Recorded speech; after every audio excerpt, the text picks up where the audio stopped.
Ladies and gentlemen, please join me in welcoming Tanya, our Africa Region Coordinator Initiatives, Jimmy Messina, our Africa Region Athlete Leader, Staff Member, and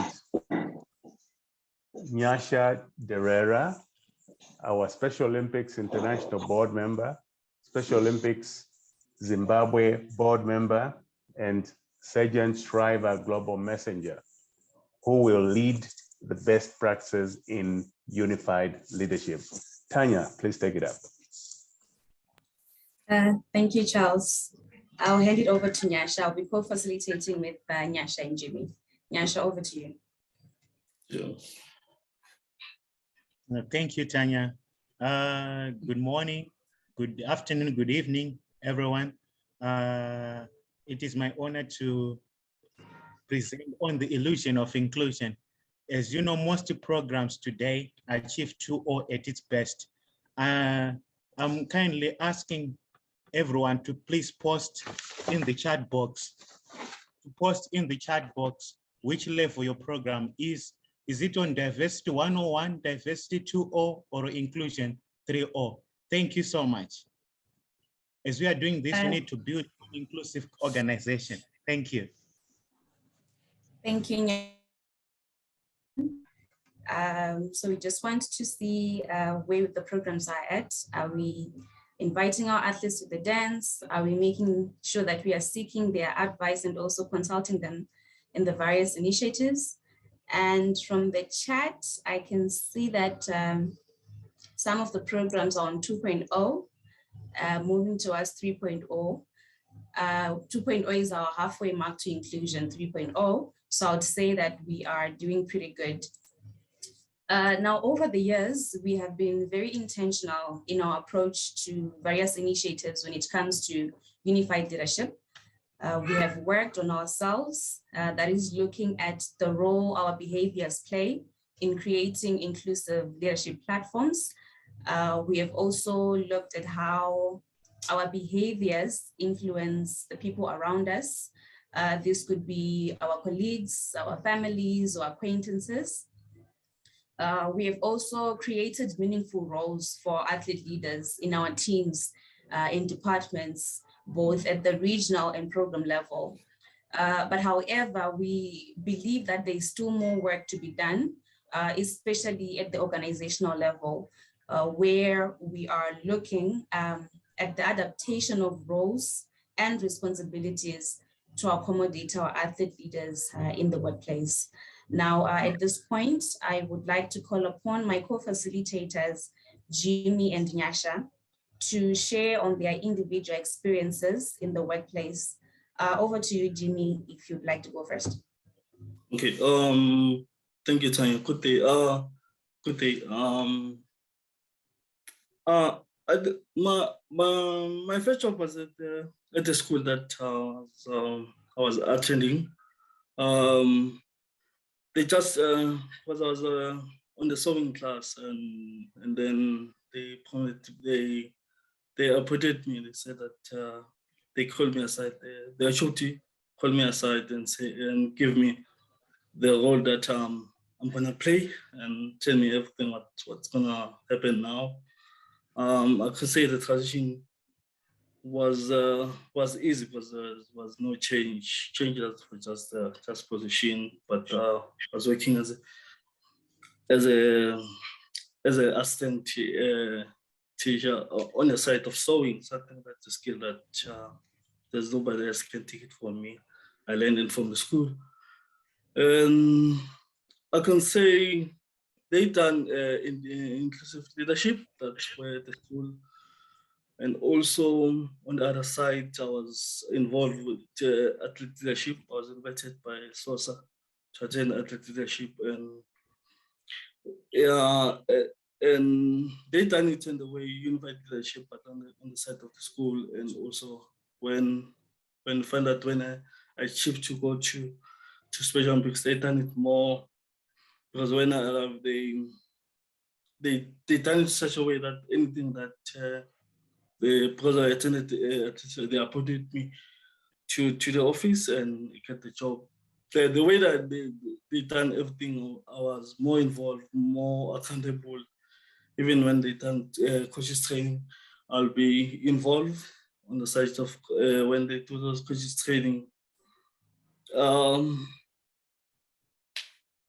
Because sometimes we find that there's a gap of athlete understanding certain things that they don't have space that they're gonna go to attend tertiaries, but because of the involvement of unified leadership at Special Olympics, was so easy to me to adopt, to understand what they want from me, to be able to go as a person.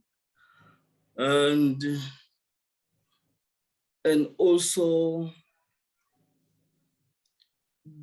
the way they done it was able to make me to understand, to go as a person, what was expected to me, even when I joined Special Mix Africa, so easy to done unified leadership.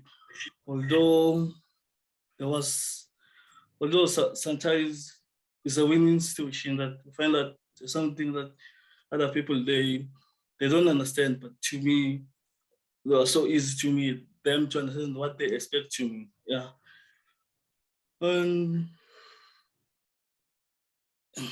Yeah. Would you like to speak on any of the qualities that maybe you found in the staff members or the team that you were working with that made it easy for you to easily adapt to the environment, and also how they were able to adapt the different roles and responsibilities that you had to make it easy for you to be able to do your job?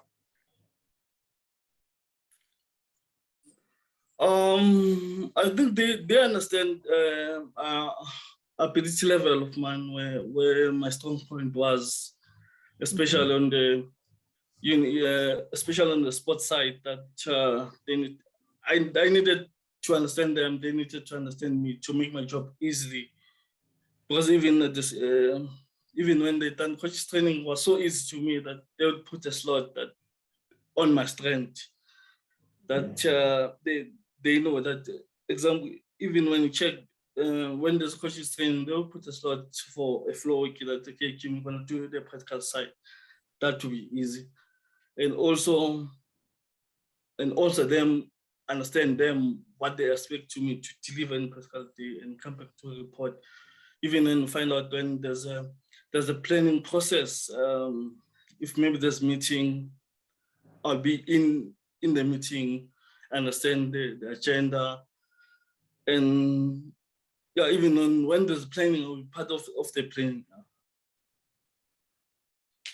So you spoke of your experience working with an external organization, and I do believe that you then moved to Special Olympics South Africa. How was that transition from that school and then now being part of Special Olympics South Africa?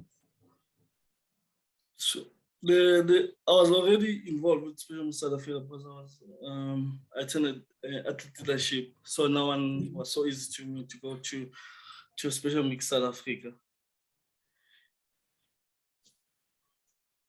All right, thank you so much, Jimmy, for sharing your experience in the workplace. Now I would like to invite Nyasha to also speak a little bit about his own personal experience working with the different corporates that he has been engaged in. Over to you, Nyasha. Thank you so much, Tanya.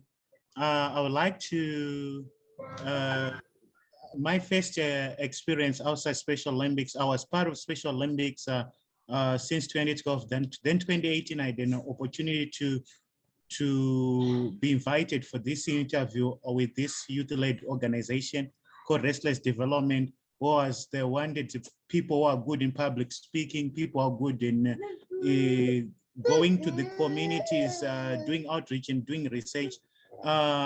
It was quite challenging for me to be there because I was coming from Special Olympics. So the challenge was when I passed the interview, when they heard that I'm from Special, they said, no, we cannot take him, but at the end, I managed to pass the interview. But what I learned from, though it was tough for me to be there, they didn't believe in me at first when they saw me. But when we were delivering things on the ground, I had to go an extra mile to prove to them that I can do what everyone is doing. So I managed to change the mindset until the period of 9 months. Whilst I was there, I managed to, I was nominated and elected as the best youth researcher there.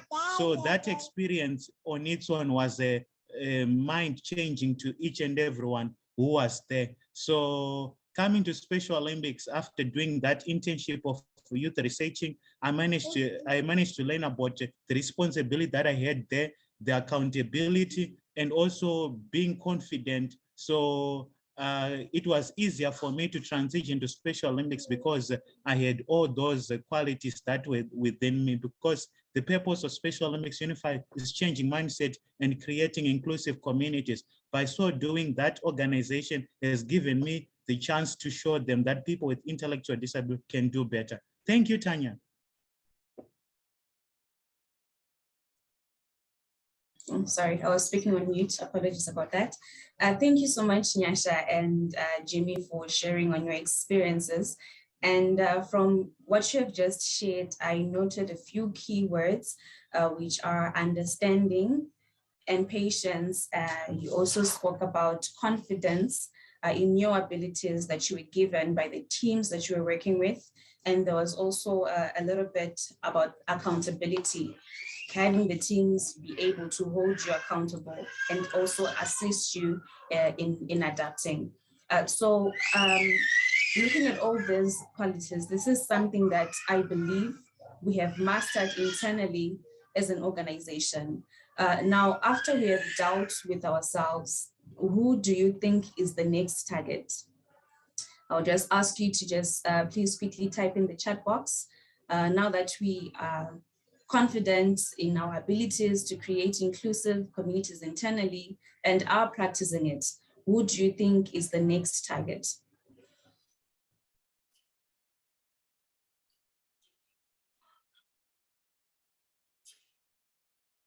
Anyone?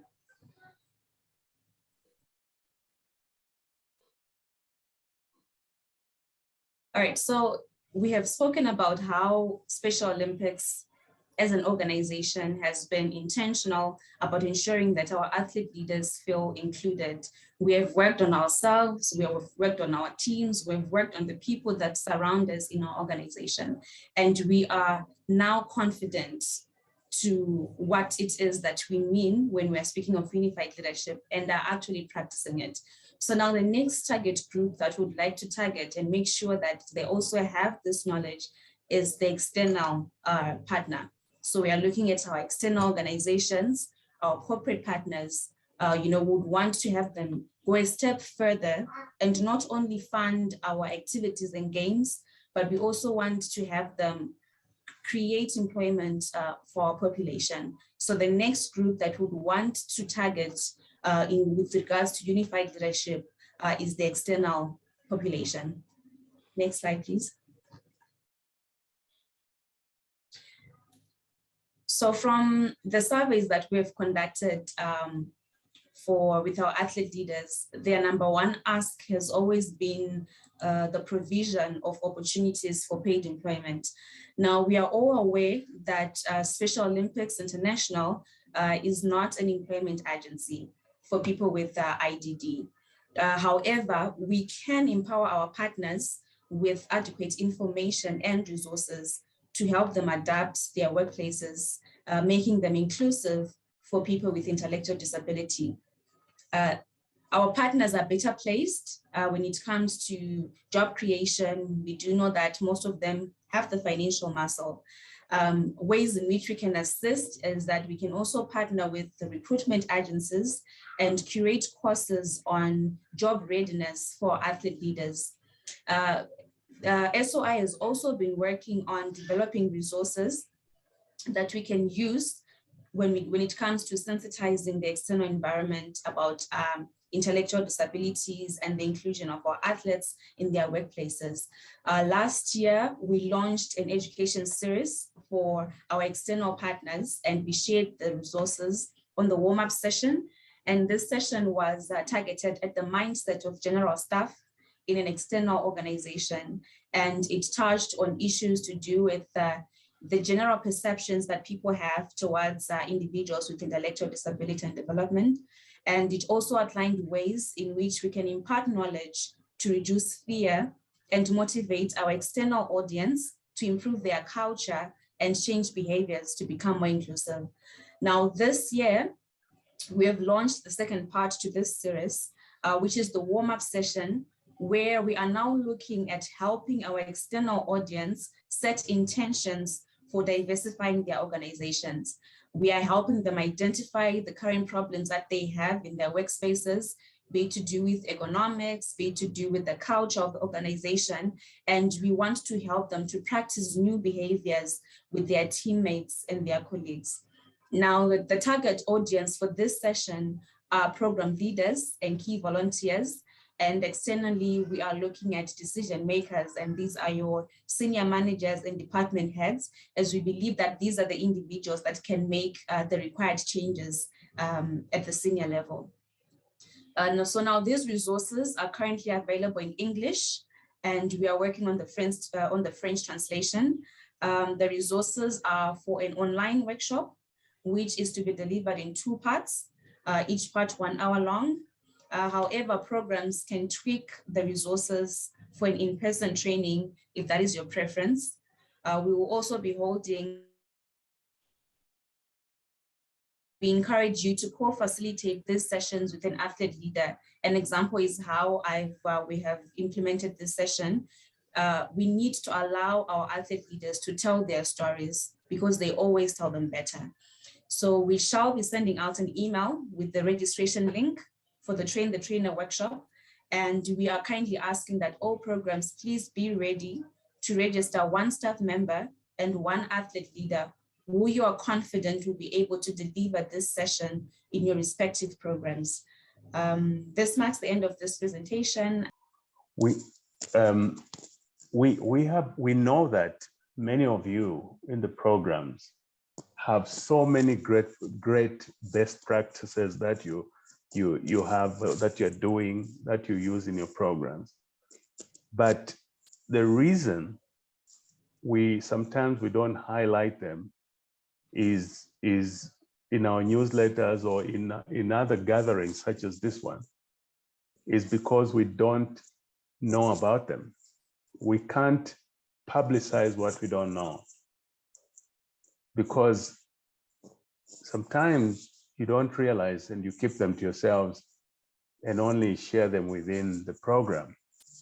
So we would like to make an appeal. Please share these great stories to Romy, our communications director, and we will surely make them public for others to implement.